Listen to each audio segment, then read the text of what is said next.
Pinakilig naman po ni Korean Oppa na si Lee Junho ang daang-daang fans niya na dumagsa sa kanyang fan meet sa SM Mall of Asia Arena nitong Sabado.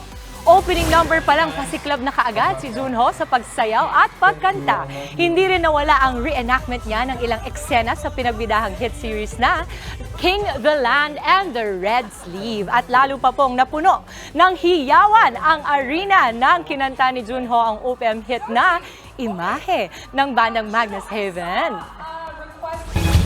Kinalimutan kahit nahihirapan,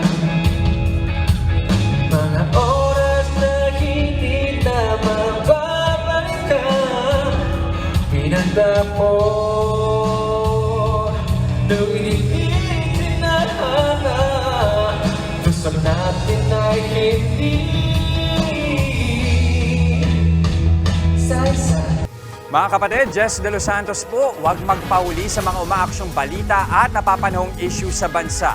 Para sa mas malawak na balitaan, mag-subscribe at mag-follow sa social media pages ng News 5.